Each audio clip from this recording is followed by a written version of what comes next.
Hi everyone, welcome to ELI, the place where you get your daily dose of inspiration for entrepreneurship. And today we have with us Mr. Sri Shankar Nair, the co-founder of Brainwired, uh, an agri-tech venture. Hi Sri, welcome to ELI. Hey, Priya, thanks for inviting me. It's a pleasure to be on the platform, and I'm looking forward to having this interactive conversation with you. And hopefully, I can share something that is inspirational to your followers and listeners as well. Sri, I'd request you to introduce yourself to our audience, please. So my name is Sri Shankar S. Nair. As Priya mentioned, I'm the co-founder and CEO of Brainwire. We are an agritech startup, and we are based out of Kochi. And I basically come from an electronics background. Okay. Sri, can you tell us about your venture? What does Brainwide do? So, as I said, Brainward is an agritech startup. We are actually focusing on a core problem in the dairy industry, which is basically inability of farmers to detect disease. So, we have developed this IoT-based device, which is called VStock, which is a livestock health monitoring and tracking system. So, it has a lot of multiple sensors, which actually help farmers try to understand the behavior of the cattle. And depending on that behavior, we are able to understand whether the cattle is healthy or not, whether the cattle is sick, or whether the cattle is going into a reproductive cycle. So all that information we are able to share with the farmer on his mobile device, and he has access to our veterinary doctors as well. So it's like an affordable machine that is very efficient and can actually work for small farmers as well, because normally bigger farms have access to such system, but smaller farmers they don't have they cannot afford a system like this. So that is where we come in and we help these farmers with this affordable solution, which is on par with the foreign solutions that are present. What is the kind of traction and impact you have got through your venture? Can you share some of the details? So actually, it has been a good journey. There has been a lot of ups and downs, but majorly we were actually the major attraction that we have got as of now. We already have got orders to tag close to 2,300 plus cattle, another 3,500 plus cattle on board in the pipeline, and basically we have orders from ranging from gaushalas to government farms. So we got selected by the government of Maharashtra to have a trial on one of their farms with 500 cattle. So that is a good order for us.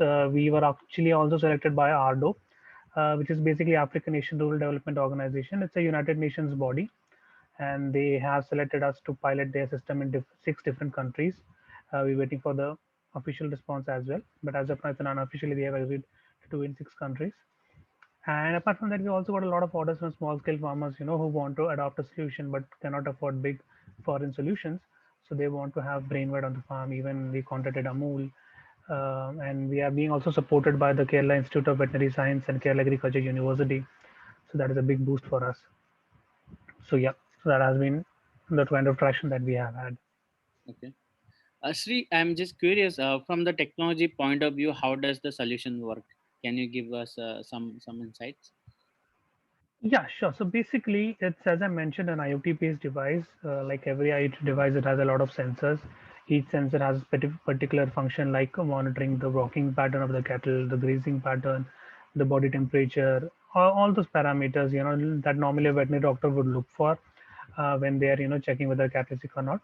So we look at all the same parameters, and that all information is collected through our tags and then sent to a reader, and through the reader, we collect all the information to our cloud, and we have a good machine learning team which has done a wonderful job of designing this algorithm, which is unique to every cattle, and it analyzes all the information and then tries to understand whether the information is actually relevant for the farmer, like something is regarding a sick cattle or a reproductive cattle. So we send all those alerts to the farmer's mobile device, and then he can actually use that during his day-to-day life. Or we also have this dashboard wherein everything from for a particular cattle is also saved online, vaccination history, medical checkup times, and all that. So the farmer can use this document, show it to an insurance company when they want to claim an insurance, they want to apply for an insurance. They can show it to a bank when they want to apply for a loan. So everything regarding their farm's performance history will be recorded on this, and that they can actually use that to get a better earnings for themselves. Okay. Sri, coming to the next big question, how did you arrive at this venture? Why did you thought of solving this problem? How does this problem relate to you? Okay, so that is actually an interesting question because both me and my co-founder Romeo, we both come from an agriculture family. So both his and my grandparents were dairy farmers. And initially, it was an idea to help them because we had been seeing them from childhood that they were facing all these problems because of lack of technology. So we wanted to do something about it. So during our final BTech years, we did this as a project. And then when we did some research around it, we realized that it is not just a small problem. It's a kind of a global problem with most of the Indian farmers not having a system like this. And that is when we decided to turn it into a venture.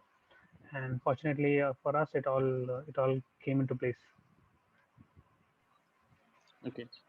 Um, can you tell us about the initial days when you'd have worked on the prototype and all? You'd need some investment for that. How did you manage the finances to get to a level where you can float a more number of devices without incurring much additional cost? So it was tough. It was initially tough. So basically, once we decided to have a venture, initially we didn't directly jump into it.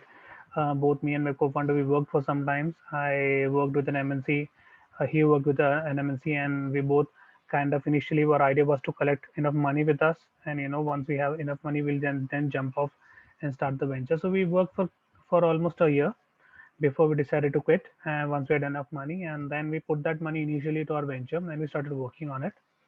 Initially, the first 2 3 prototypes we did that with that. Then we got selected by the Kerala Startup Missions program, and then we applied for a grant through them, and we got a grant of 2 lakhs from Kerala Startup Mission, which actually then again helped us, push forward. But post that, that was the first year of that. But post that, it took a lot of time for us to, get a pre-seed fund. It took almost 1.5 years of pitching and regularly contacting investors and a lot of rejections before we got our actual check for the pre-seed. Okay.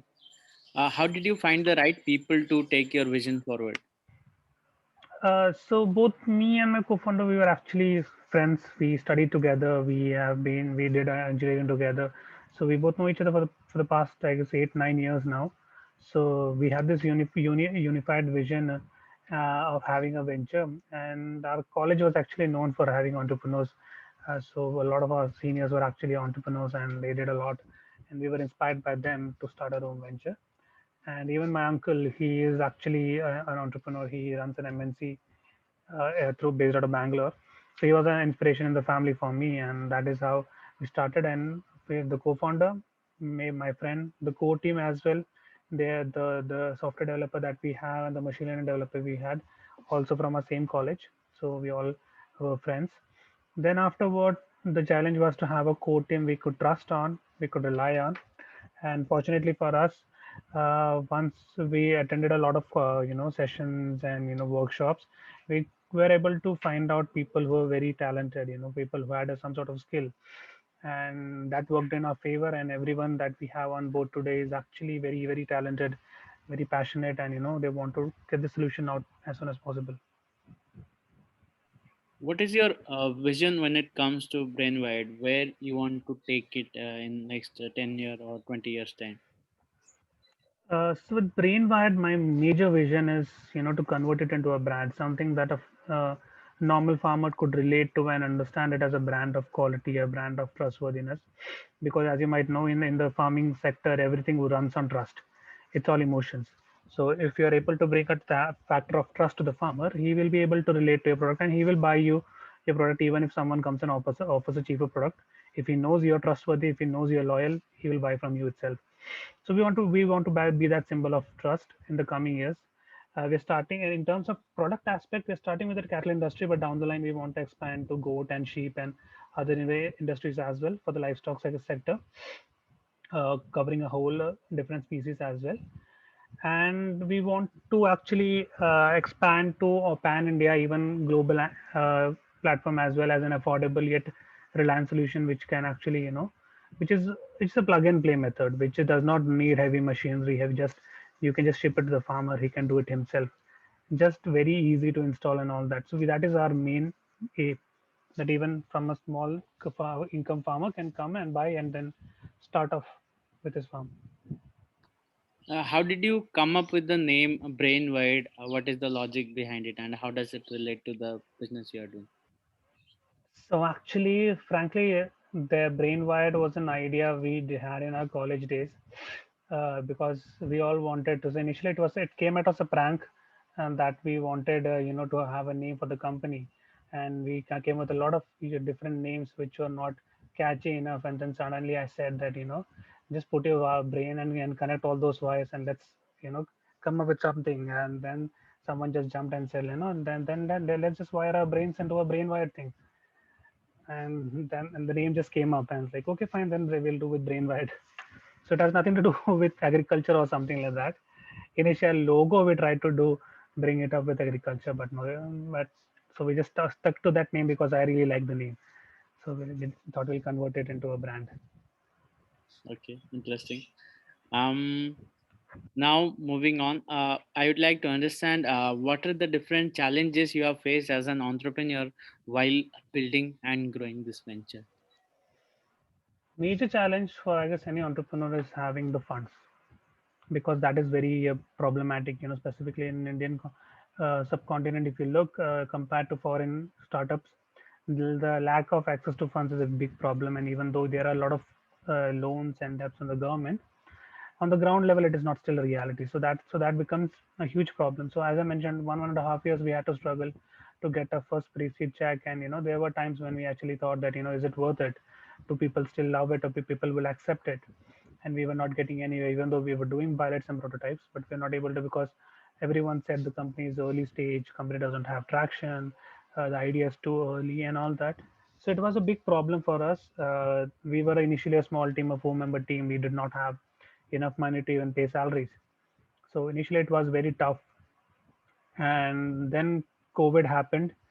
A lot of people started, shifting to agriculture, because they were stuck at home. They did not have anything else to do. So then a paradigm shift happened. A lot of people started focusing agriculture, because till then it was all fintech, e-commerce, and all that, and the fancy stuff for investors to pitch in, and agriculture was somehow left behind.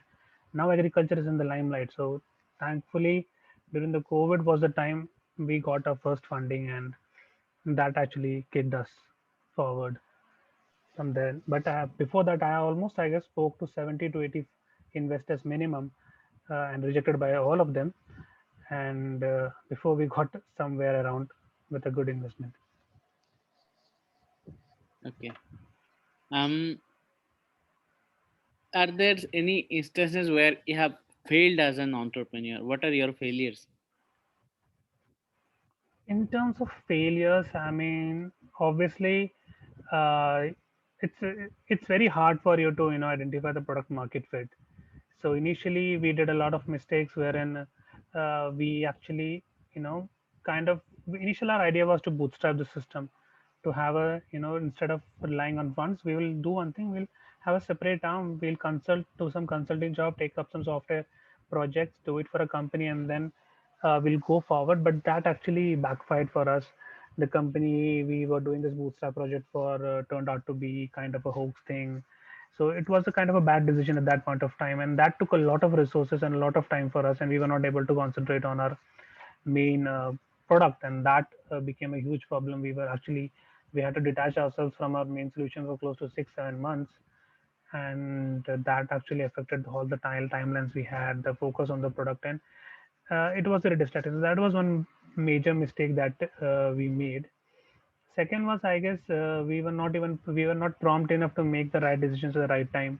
There were a lot of times when we were in a hurry to satisfy everyone, that we took steps that that actually backfired again to us. Because just because one thing you have to understand is you cannot satisfy everyone all the time. There will be people who will always say no, people who will be saying this is not going to work out. And if you keep on trying to push them, then that does not work out. So we tried to did do that, and that did not work out. Instead, we turned everyone against us. And then we had to work out quite hard to convince everyone to come back on board. So there were times like this. So we realized, you my maximum to mind your business, focus on what you're doing, and if people like it, they'll fall in. Otherwise,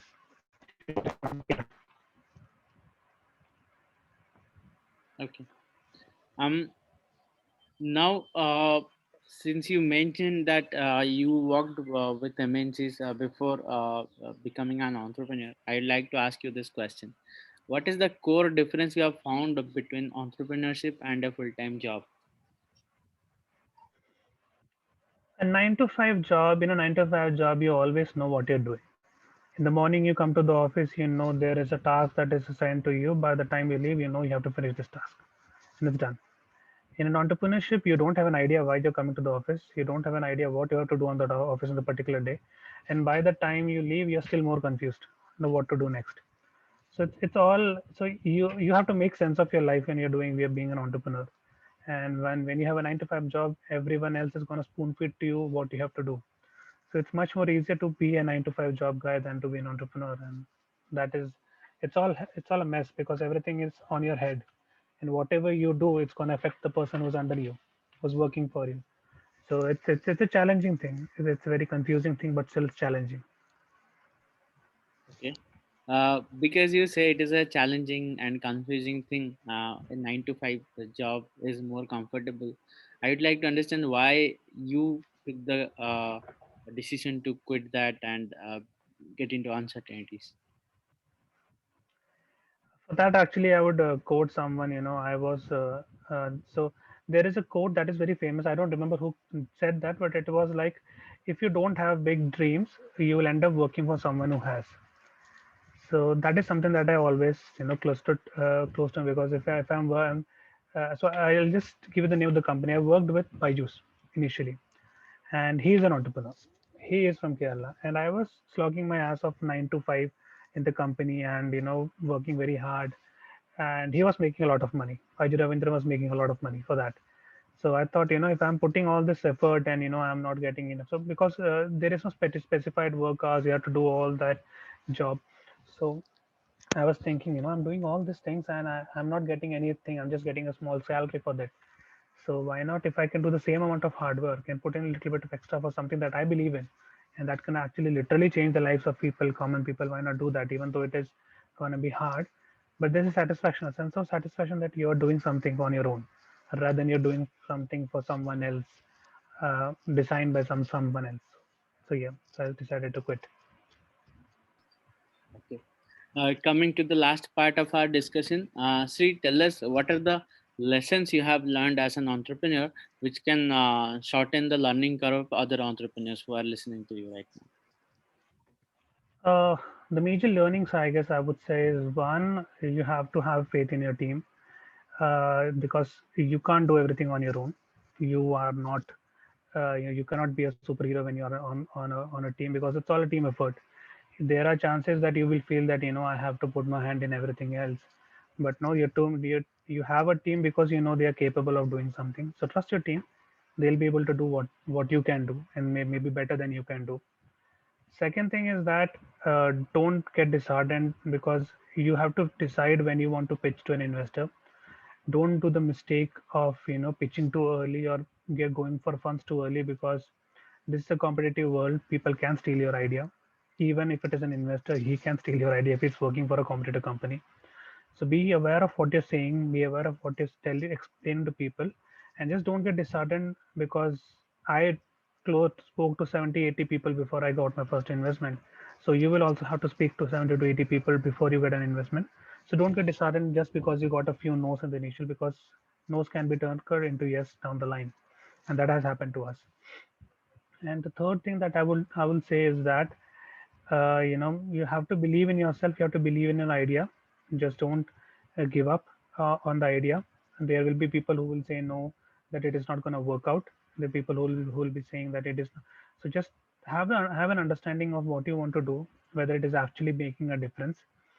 And if someone from your field is coming and advising you in case you want to pivot, then believe them, trust in them, but just don't give up too early on your idea. So these are the few things that you can go and understand, uh, that I would like to share to the entrepreneurs that are presently out there. Okay. Um, Probably we are done with the questions. Just one last question I have for you. Uh, let's say you meet someone who is just like you, but he's 5 to 10 years younger than you, who is still a student or pursuing education with big dreams. How would you advise, or what would be your message to that person or that guy uh, about just anything, about life, about entrepreneurship, about anything? My advice would be that opportunities don't always come your way. You have to make opportunities for yourself. And it's a prime time, it's a prime age for you to start working on something which can actually make a difference. Don't try to be a different, Satya Nadella or a Bill Gates or an Elon Musk. Try to be someone who's you. Try to be original. Believe in yourself, and someday down the line, people will start believing in you as well. And they just don't lose the passion that you're starting off with. So that would be my advice to, to someone who's just like me. Okay. On this note, I am done with the questions, and I'd say it was a great pleasure to host you here at ELI. And thanks for your time, Sri Shankar. Our best wishes for Brainwired. Thank you, Priya, for your best wishes, and I hope everyone who has been watching this would find it somehow useful, and hopefully they'll be able to do something with their life, and hopefully not repeat the mistake that I made. So yeah, all the best to everyone out there. Thank you. That is it for today's episode. We'll be back with another exciting entrepreneur. Stay tuned to ELI. Thank